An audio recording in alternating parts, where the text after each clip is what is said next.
大家好，我係秋分。今日我哋開始同大家講易卦啦。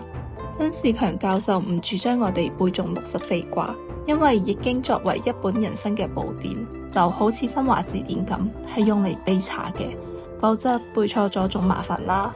明白咗卜卦嘅基本技巧之後，每次卜到一個卦就去查翻相應嘅卦辭同爻辭，解開心中嘅疑惑，學同踐行當中嘅人生道理。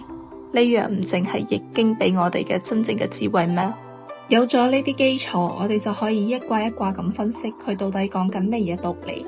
一般人認為乾卦係易經嘅第一卦，其實我哋應該將乾卦同坤卦合埋一齊睇，因為天離唔開地，地離唔開天，但係都要有個次序，所以將乾擺喺第一卦，坤擺喺第二卦。但咁樣並唔係話邊個重要，邊個唔重要，兩個都好重要。所以我哋要由乾坤並列開始研究，有天有地，人先至會活得好。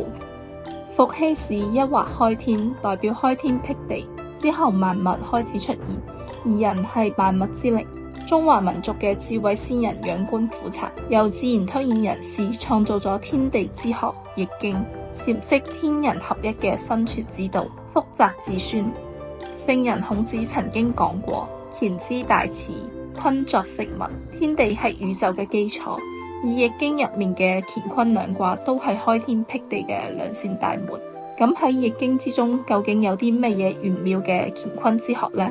借助乾坤兩卦，我哋又可以洞悉點樣嘅人生之道呢？我哋一揭開易經，就見到前面兩個卦，一個叫乾卦，6個爻都係陽嘅，由下而上6爻嘅代號係初九、九二、九三、九四、九五、上九。另一個叫坤卦，當乾卦嘅6個陽爻一下子全部變成陰爻，就係坤卦。坤卦嘅代號馬上由初九變初六，九二變六二，九三變六三，九四變六四，九五變六五，上九都變成上六。好似乾坤兩卦咁，6個爻陰陽都完全相反嘅兩個卦，喺易經裏面叫做錯卦。乾坤兩卦彼此互錯，係6條陽爻全部變成6條陰爻，呢種現象第一個。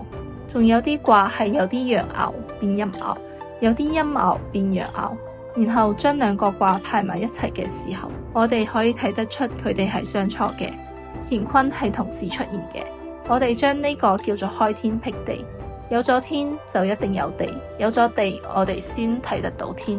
現代嘅科學認為地球本來係一團能量，天地不分，就係我哋所講嘅混沌無極。後嚟經過一次大爆炸，我哋用爆炸呢兩個字實在唔足以形容當時嘅狀況，因為喺我哋嘅腦海裏面，爆炸就係砰一聲，但當時嘅爆炸係同時嘅，而且非常劇烈，空前絕後嘅一次大爆炸。科學家俾佢一個專用名稱，叫做大霹靂，英文叫 Big Bang。大爆炸之後，萬物就開始出現啦。